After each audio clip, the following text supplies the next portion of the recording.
Sound check. Sound check. Mic 1, 2, 3. Sound check. Mic 1,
Huwag mo na maingay guys, please.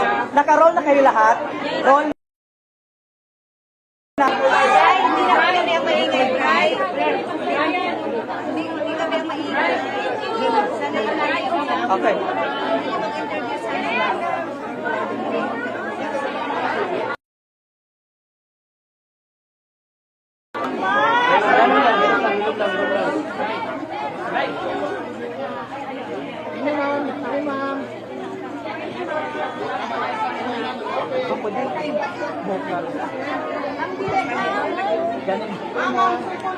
Okay. Ma'am, VP, good morning. We have our media friends. Let's start question from Marisol Abduraman from GMA News. Ma'am? How was it with our new system now with Miro, yung ACM? Is it fast race here now? May nakita kayong difference. Kasi ACM na tayo ngayon, di ba? New system with Miro now. Yes, oo. Ang napansin ko is yung nauna sa akin, hindi kaagad binasa yung kanyang balot. So, lumabas ulit yung kanyang balot. At saka, binaliktad nila para ipasok ulit. Doon na binasa ang kanyang balot. And yung sa akin naman, medyo mabagal lang. Naglo-loading siya ng mga ilang seconds lang. Hindi automatic yung kanyang pagpasok ng balot. But other than that, wala naman kayo observe pa ngayon in this day. Yun lang. Ang sa akin, yung nakita ko sa nauna sa akin, na hindi kagad binasa yung balot niya, nilabas ng machine yung balot, tapos inulit pa nila the second time. At yung sa akin, medyo mabagal lang siya. Yun lang naman. Oh, sorry kung tatanungin namin ha. Si Kong Kulong at saka si Mayor Bastigarra, are they able to vote na po ba?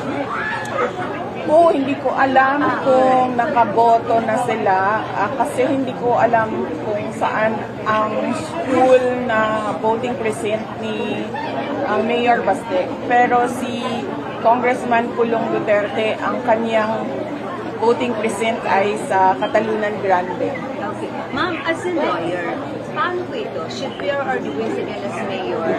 How will it go po, ma'am, na nandun na po siya sa The Hague? Yun ay pinag-uusapan namin ng kanyang ICC lawyer at ng kanyang Philippine lawyer kung paano siya maka-oath as a winner ng mayoral contest dito sa Davao City. So pinag-uusapan namin yun actually nung isang araw. Merong 3 options. Paano siya maka-oath para siya I love you!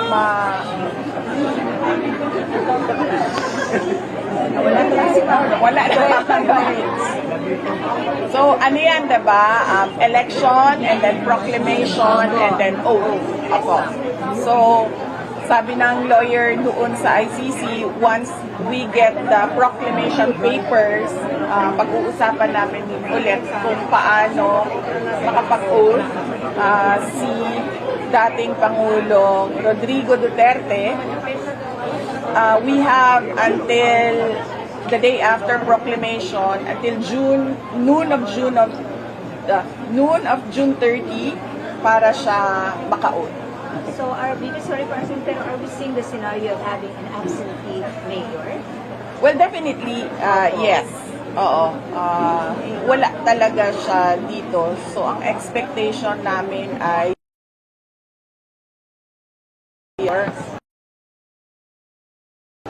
Ano po yung last usap niyo ni Sir Ma'am bago po yung election today? When was the last time and ano po yung pinag-usapan ni PRRD? Nagkausap kami noong araw na pumunta ako sa Batangas. Tumawag si President Duterte. Nagtanong siya kung kamusta yung takbo ng kampanya. Nagtanong siya kung anong chances ng 10 senators. And binigyan ko siya ng realistic na numbers. And then sinabi niya, well, kung yan yung realistic, sabi niya, iiwan na lang natin sa Diyos yung miracles. At sinabi niya, since tapos na yung kampanya at eleksyon, kung pwede ko ba daw tutukan yung kaso naman niya, na sinabi ko naman sa kanya na gagawin ko yon. Meron lang kaming mga projects na kailangan gawin sa Office of the Vice President kasi meron kasi kaming project, yung pagbabago program which should roll at the end of school year. So dapat kasi walang pasok ang mga bata noon kapag nagro-roll out kami ng project na yun. Ito yung time na yun. So sasabay ko lang yung dalawa, yung pag-aasikaso sa kaso niya and yung project namin sa OVP na pagbabago campaign. Thank you, Ate Sol. Ma'am, we have Kat Domingo, ABS. Ma'am, you mentioned na binigyan niyo si dating Pangulong Duterte ng realistic number na pwedeng manalo ng mga senators na support na allied with you. Ano po yung number na binigay niyo? Hindi ko na lang i-share sa inyo baka kasi sabihin niyo masyado naman akong overconfident. Pero binigyan ko siya ng number na more than 2. More than 2. Yes. And you base that number on? I base that number on mga surveys na nakikita ko, both surveys na pinapagawa sa national and pinapagawa ng mga local candidates. Happy ka man, ma'am, doon sa number na feeling nyo makukuha nyo? Are you confident that that's enough to push for the Pangulong Duterte and your issues as well in the Senate?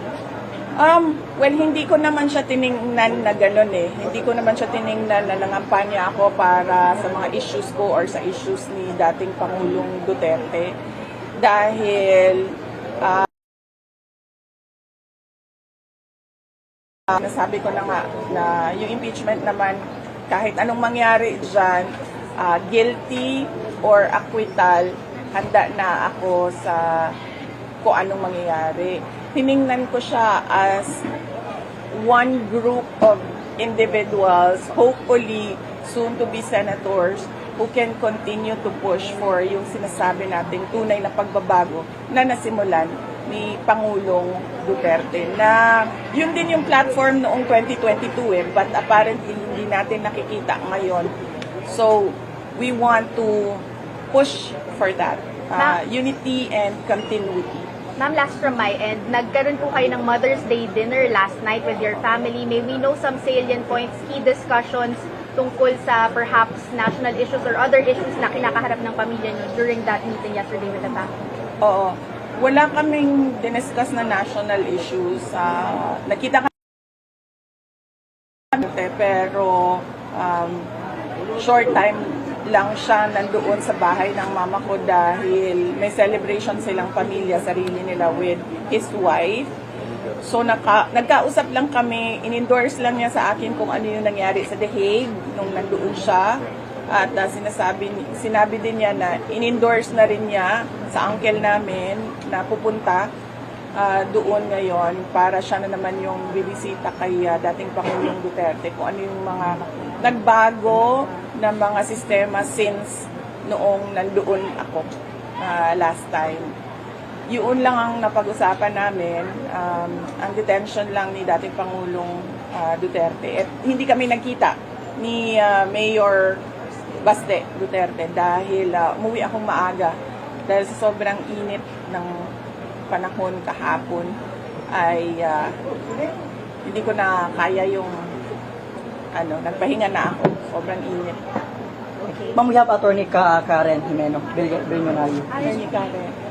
Na-mention po dati ni Congressman Paulo Duterte na ang ine-endorse ni former President Rodrigo Duterte ay si former Senator Gringo Honasan at si Colonel Ariel Quirino. Yes. Nung nag-update po sa kanya ng numbers, sinama niyo yung mga possibility ng mga senators na non-PDP na maaaring manalo at okay po ba sa kanya kahit na let's say iba po in-endorse na sila Senator Amy Marcos at saka si Congresswoman Camille Villar ang makapasok?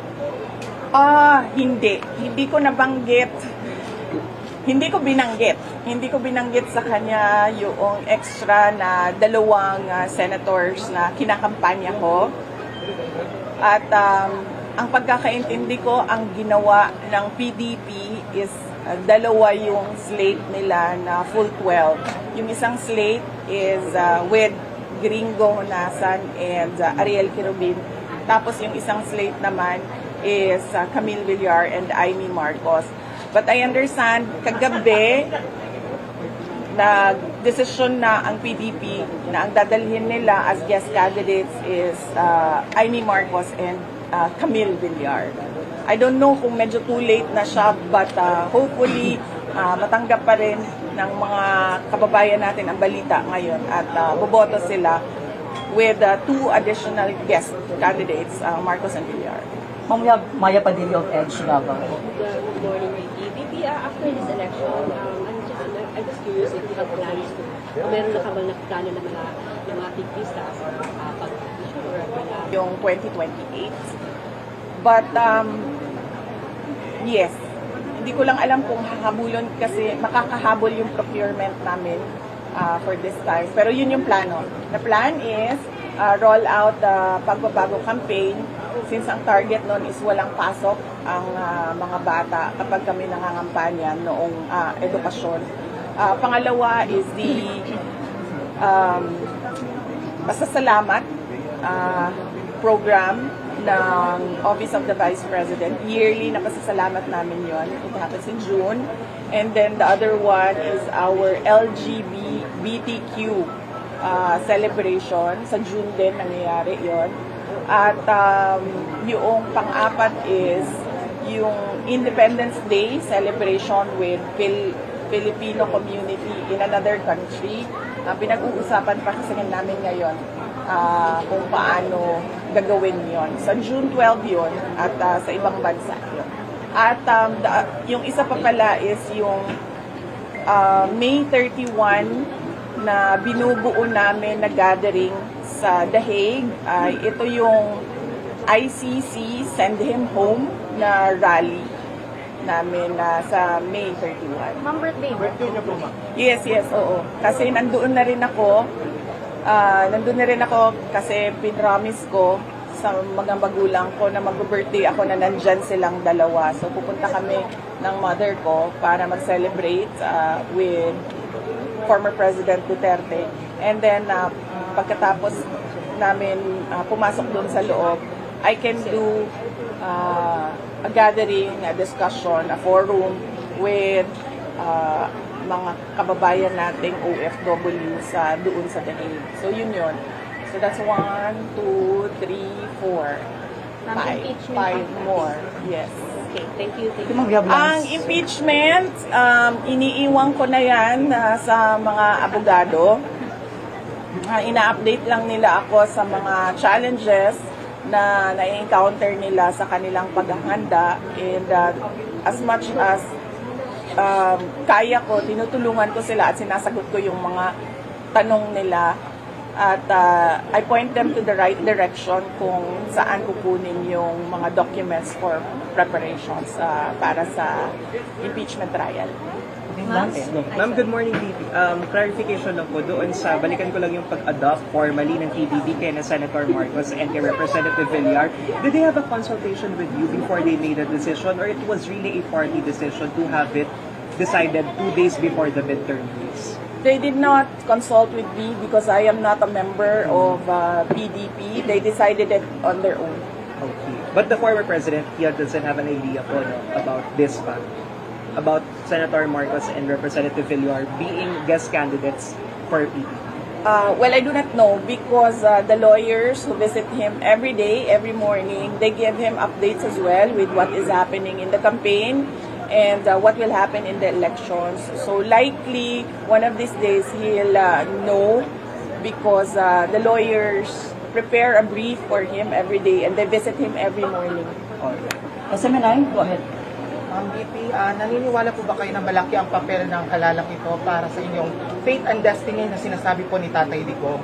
And then, is there any other way po to survive this dark chapter of the Philippine history? Oh, okay. Number one, fate and destiny, usually kasi pag panganak mo, sinulat na yan eh. So, kahit anong ilag mo or iwas mo or kahit ano pang gawin mong iyak at lahat na mangyayari kasi talaga ang mangyayari sa buhay mo. Hindi mo ma-prevent yan. Malilihis ka lang siguro ng daan pero babalik ka rin doon where your fate and destiny line is. So, might as well for your peace, tanggapin mo na lang kung ano yung mangyayari. Dark chapter sa history ng bayan natin. I really do hope so. We did our best in campaigning for new individuals in the Senate, and I hope that we made the messaging clear for our kababayans to understand why they should vote straight for the PDP Laban senators. Argel, relator ma'am of One Mindanao Gym. Ma'am, I'm Guntag. Ma'am, any update from the lawyers ma'am regarding sa appeal for the immediate release ni FDRR? Sandali ha. Sandali lang ha. Kasi maganda to na shot. Pwede tayo magpa-picture lang. Huwag sa kayo malaw. Kasi mamaya, magkagulo na tayo eh. Ito yan po, ma'am, ha?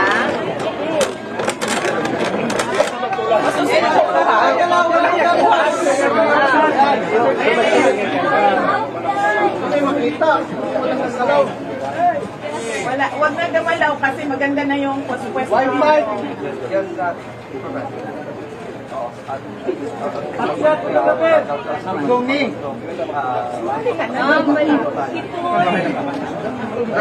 Magbili sila kami.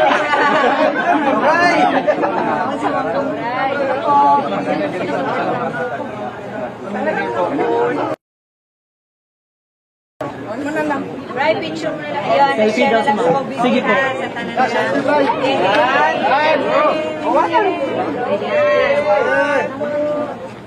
Okay, Tama ng advice pa. Yan, ang ganda ng shot. Kasi nakaayos ka. Okay, ano nga ba yung Ma'am, tanong? update from the lawyers regarding sa appeal for the immediate release ni FDRR. Update ma'am from the lawyers sa appeal na for immediate release kay FDRR. Okay. Ang pagkakaintindi ko na interim release requests ang mga lawyers because they need more documents for submission to the court at ayaw nilang mag-submit ng kulang-kulang na documents. Ayaw ng abogado ng ganun. Gusto niya kompleto yung IR petition, interim release petition niya with supporting documents at ginagawa pa nila yun. Ma'am, any thoughts on the reports na merong rampant na vote buying nung bisperas yesterday, ma'am, a night before pa ng election? Well, nabalitaan ko, merong certain personalities and their residences last night na nag-release ng mga pera at sinabi ko lang sa mga tao, i-document nyo lang and then isulat nyo lang kung ano yung na-witness ninyo doon and then we will deal with it after election day na.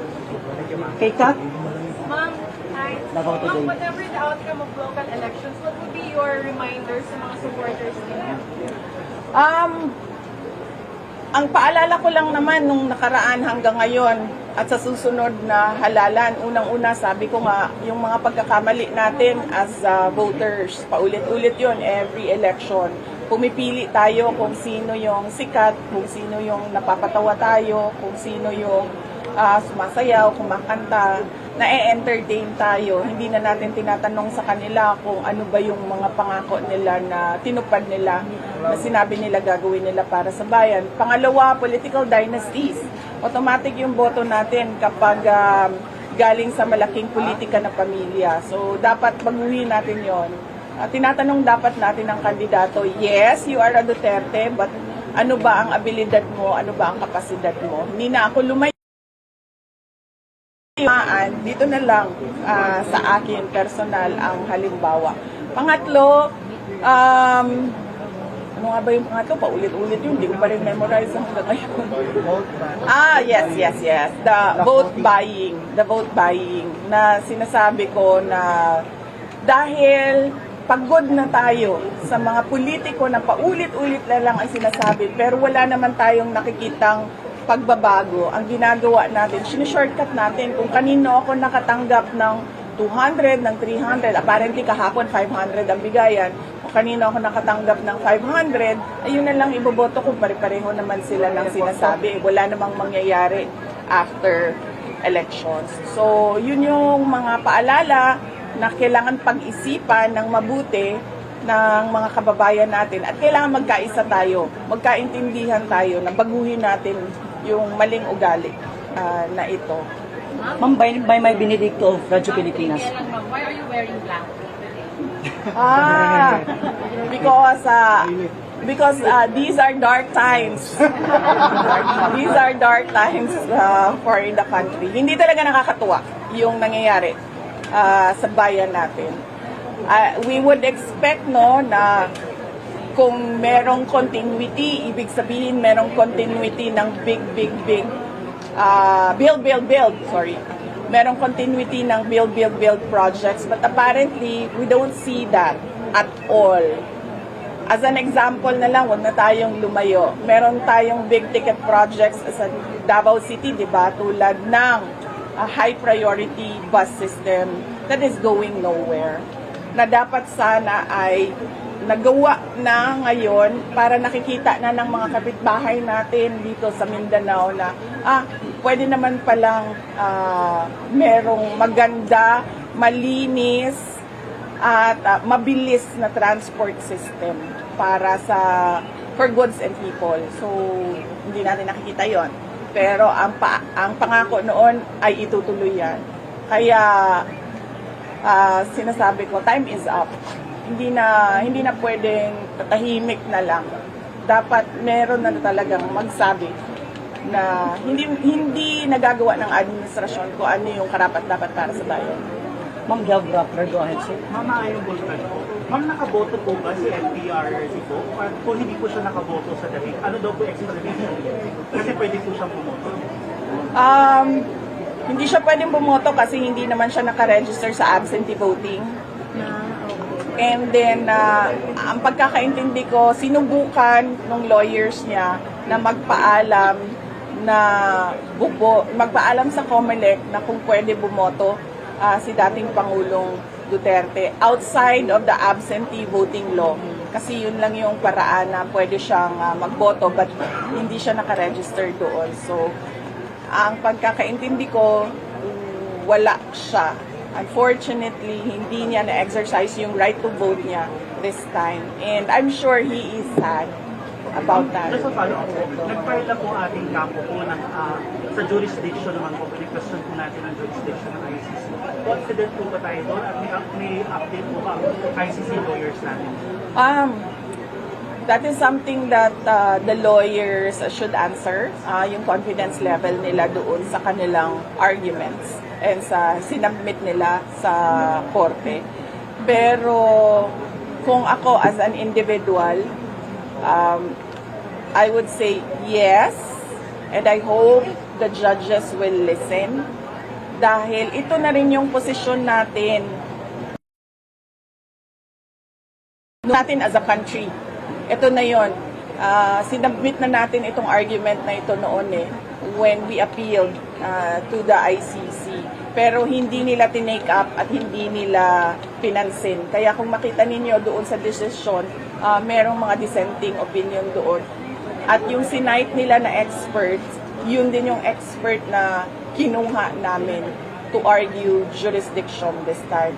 And we really hope and pray na makinig yung ICC judges. Karin Beltran, ma'am of RMN News. Hello po, VP. Good morning po.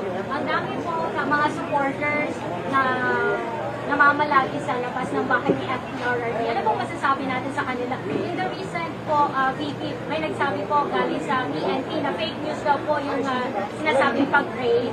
Pero nananatili pa rin po sila sa labas ng bahay ni FPRRD maging sa bahay ni Congressman Bulong. Ano po masasabi natin sa kanila? Message po. Well, unang-una, nagpapasalamat ako sa mga kababayan natin na patuloy na nagmamahal at sumusuporta at nagdarasal para sa pagbabalik ni dating Pangulong Rodrigo Duterte. Pangalawa, nagsuggest na ako kay Hanilet kasi bahay nila yan. Sabi ko, buksan mo na lang para sa mga tao para nakikita nila kung saan ba kumain si Pangulong Duterte, saan siya natulog, ganon. Sabi ko, para ma-share namin yung buhay ni Pangulong Duterte. So yun.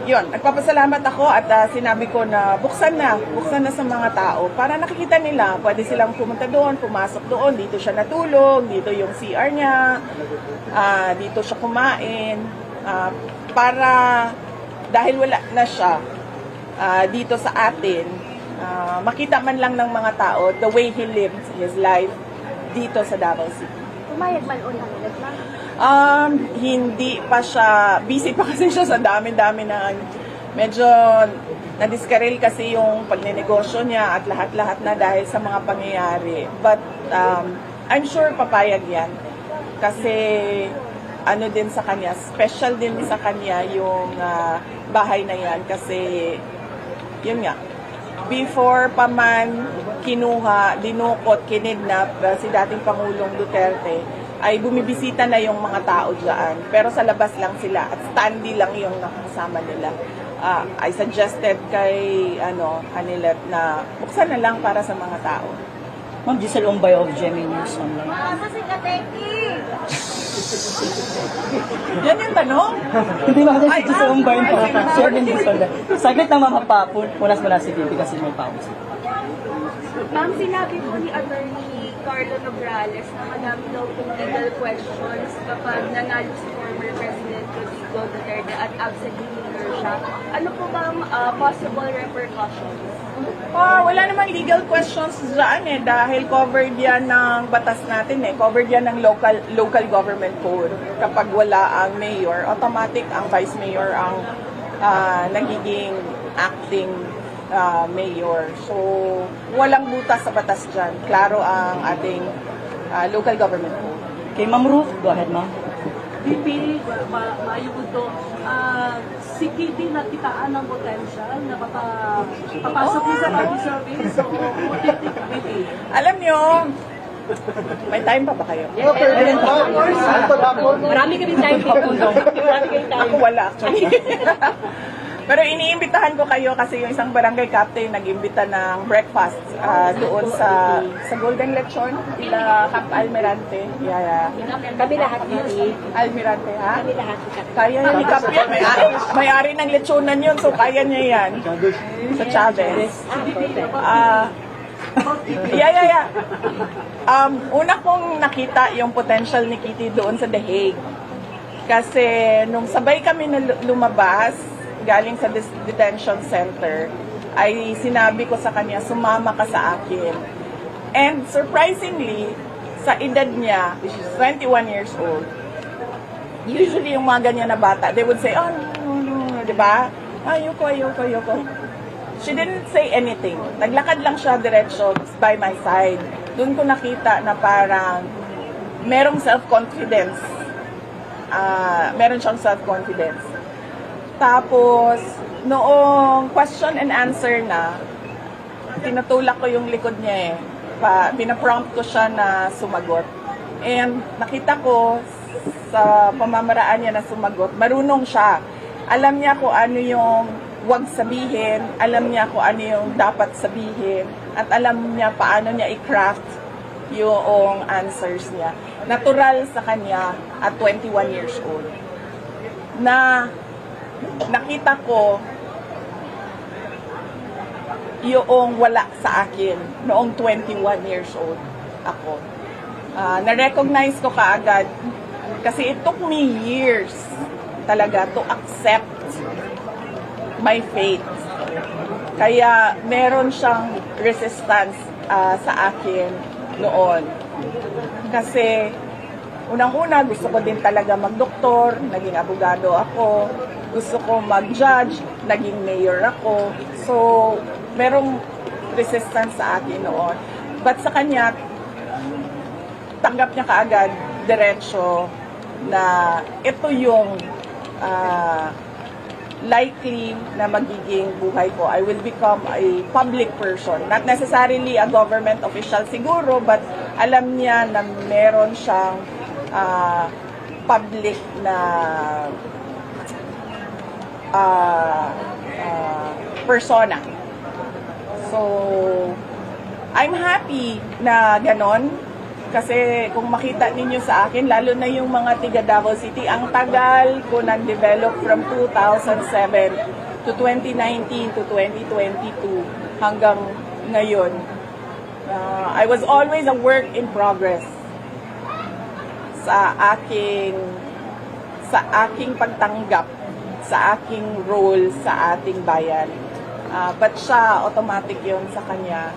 So, masaya ako for her because that is one challenge na hindi na niya kailangan pagdaanan. Yung pagtanggap, acceptance sa kung ano man yung calling mo. So, sino pa another politician? Kaya yung boyfriend niya, bagong boyfriend niya, confirm na yun. Yung apo Kinonfirm niya ba? Apo? Kinonfirm niya ba? Yung apo? Siya na lang siguro mag-confirm. Hindi ko kilala. Ilocano na naman, ma'am. I know, Ilocano na naman. Hindi ko kilala, nabanggit lang niya. Pero ang pagkakaintindi ko, mabait yung lalaki. Kasi siya yung nung kaguluhan ng March 11, March 12, March 13, siya yung nagbantay kay Kitty kasi nagulo din yung nanay niya. So, ito yung taong na nagbantay sa kanya. So, malamang siguro mabait. Tasin mo, ilang weeks yung ma'am, do you have plans of resting after the election? So, can you rest mo? Dili man. I only need I only need eat and sleep. So, pag nabawi ko yung kain ko at yung tulog ko, okay naman na ako. Wala. Pang presidente! Ma'am, so tingin mo sa mga kagubot na itaburo sa other parts of the island of Mindanao at Pilipinas? Kagubot sa election? Yes, ma'am. Naaba, wala akong May pakibalita. patayan na ma'am, may mga riot na nangyayari. Riot? Yes, ma'am. Kanang magkukuan ng mga tao. Hindi naman Duterte Marcos na riot. Local issues. Local issues. Well, yes, sadly, merong mga ganyan na mga pangyayari. Election violence, no? And we condemn election violence because ang pagpili ng tao sa kung sino ang gusto niyang leader ay right yan ng tao. Kaya respetuhin yan ng mga ibang grupo, no? So we condemn election violence, and I hope that the Philippine National Police and the Armed Forces of the Philippines will do something about it para nagagawa ng mga tao yung kanilang right to vote at nare-respeto yung kanilang choice. Ang gusto ko lang itanong, medyo yung supporters ay medyo mixed yung reaction pag-endorse ko kay Senator Amy Marcos. Merong negative. Yes. Ano yung take niyo? Naiintindihan ko, kaya nga sabi ko lagi, ang intro ko kay Senator Amy Marcos, hindi ako namimilit nandyan siya as a candidate, as an option, dahil we are allowed to vote for 12 senators and 10 lang yung PDP. So nandyan siya na pwede nilang iboto. Ang pinagpapasalamat ko kay Senator Amy Marcos ay yung pagbukas niya noong investigation sa pagdukot dito sa ating bayan kay dating Pangulong Rodrigo Duterte. Dahil napakalaking tulong nun, records doon sa Senate hearing sa ginagawa na case noong legal defense ni dating Pangulong Rodrigo Duterte. So, on that point, sinasabi ko din sa kanya na kung pwede ba, ay huwag siyang tumigil sa investigation. Tumulong din siya sa pagpaparelease kay dating Pangulong Rodrigo Duterte at sa pagpapabalik kay President Duterte dito sa ating bayan. What will happen? What are you going to do if your senatorial stakes or your expected senatorial slots will not win? Oh, well, wala tayong magawa, ma'am. Kung hindi manalo yung PDP senators dahil choice yan ng mga tao. So kung saan gusto dalhin ng ating mga kababayan, ang ating bayan, ay susunod tayo sa majority na choices ng majority. Ang sa atin lang, ang mahalaga ay ito yung totoong will of the majority at hindi siya dinaya. Ma'am, are you still open na tanggapin yung mga umiwan sa 2028? Wala pa akong plano for politics after ito yung dapat ipahinga, yung politika. Dahil tapos na ang kampanya, tapos na ang election, so dapat magpahinga tayo sa politika at bumalik tayo sa dapat nating gawin ng mga trabaho. Dahil hindi nga pwede talaga na babangayan lang lagi sa politika. Yung bangayan sa politika, yung atake, yung mudslinging, natural yan sa campaign season. Pero after that, dapat tumitigil yan. Kasi dapat nagtatrabaho lahat. Ma'am, how critical is the midterm elections now? Ano daw? Gaano po ka-critical yung election ngayon? Gaano ka-critical? This is the time or this is the chance for our country to elect new individuals, new faces into the Senate. No? Ito sila hindi galing sa mga dinasiya. Ito sila may kapasidad at abilidad. At kung gusto natin makita yung sinasabi natin na ituloy ang tunay na pagbabago, ito yung mga tao na yon kasi naiintindihan nila ano yung vision ni dating Pangulong Duterte para sa ating bayan. Bigyan nila ng chance yung PDP dahil ilang beses naman tayo nagpaulit-ulit na naglagay ng mga senators dyan na pare-pareho lang every election.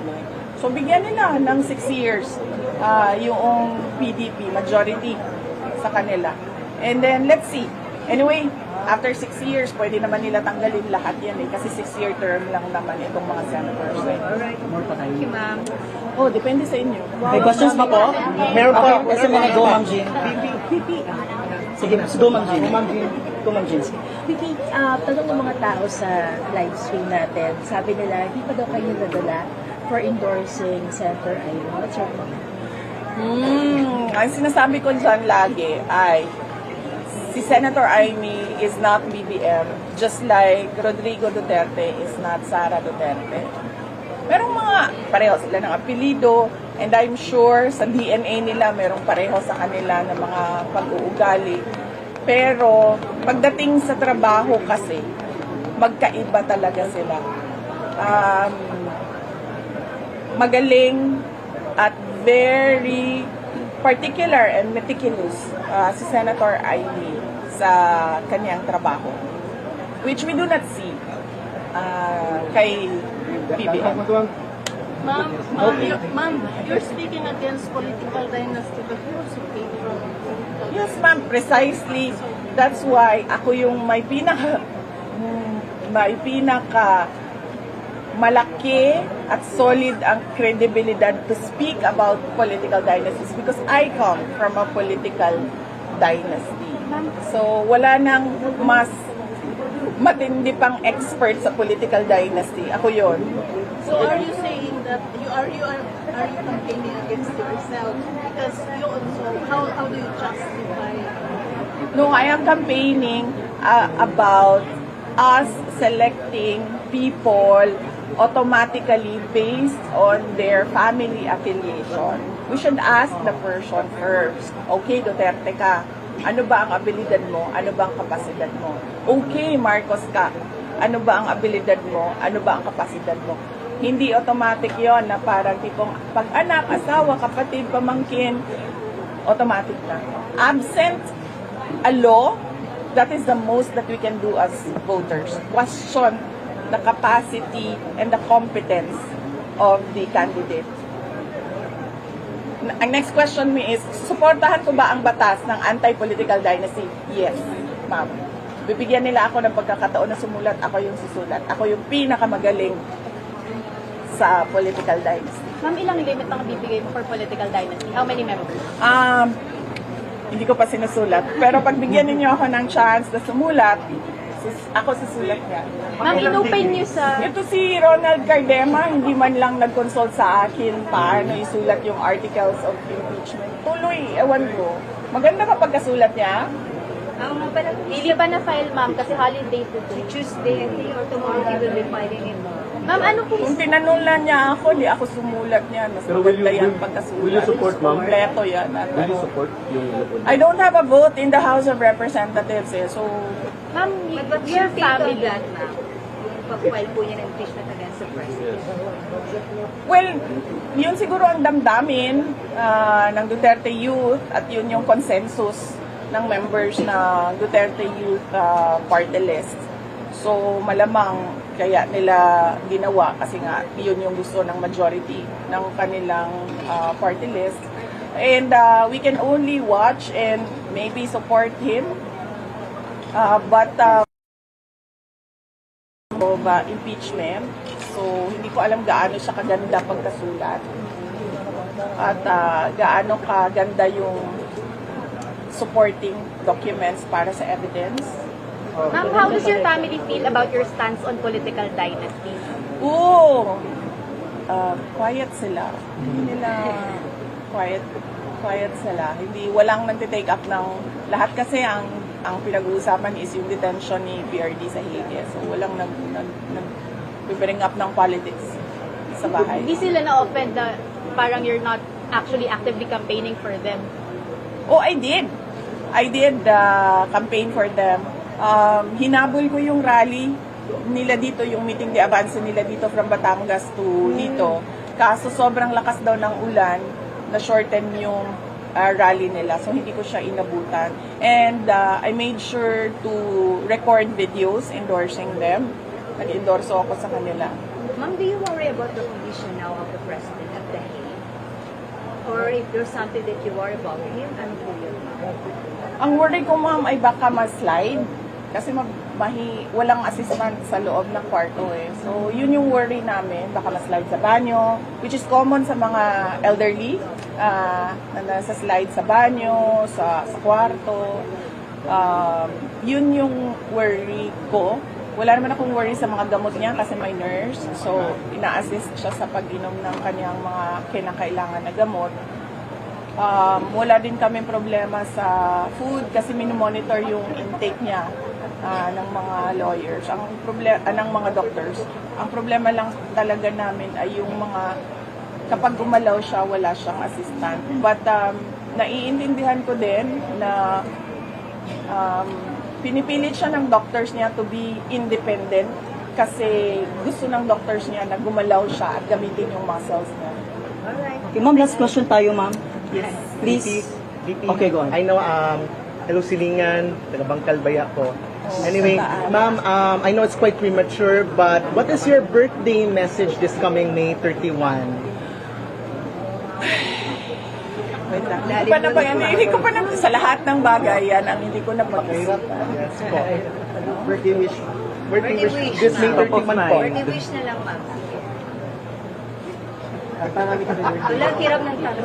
Oo, ang hirap ng tanong mo kasi Magawan mo ka na eh. kasi ano eh, dalawa yan eh. Unang-una para sa bayan. Ito yung mga senators ng PDP, di ba? Tapos pangalawa, para kay PRD kasi in detention siya. So, pwede bang wishes? Opo, please po. Ang unang wish ko ay, sino ang genie dito? Saan ang genie? Okay? Okay. Wish pa si ma'am. Wish Sige, go. Oo.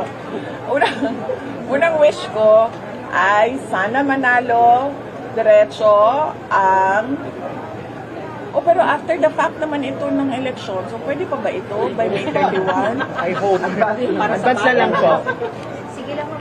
Hindi naman tinanong sa'yo. Yeah. Sige. So, ang unang wish ko ay para sa bayan, sana manalo ang 10 senators ng PDP at 2 guest candidates na si Senator Amy Marcos and Senator Camille Villar. 12 yun. At pangalawang wish ko, sana ay ma-release na si dating Pangulong Rodrigo Duterte sa detention center sa ICC. Thank you po. Thank you. Ma'am, picture daw last ma'am. Okay, last picture si ma'am na ganyan sa...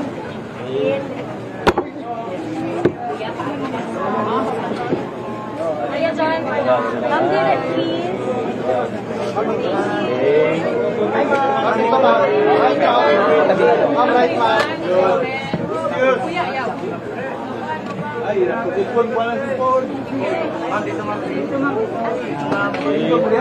Nakapag-picture na lahat dito?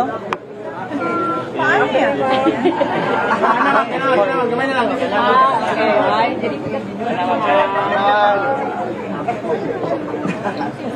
Hindi siya mukhang heart. Thank you po. Thank you. Salamat. Happy birthday, ma'am. Kami na putana.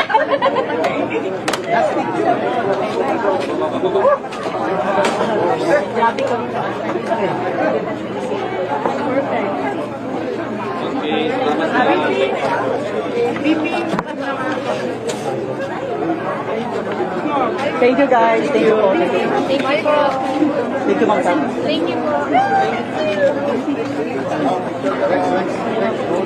Happy Mother's Day. Thank you. Picture mo na.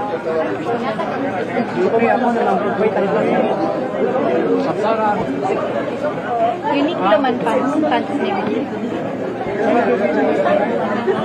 Kumain ka ng isang.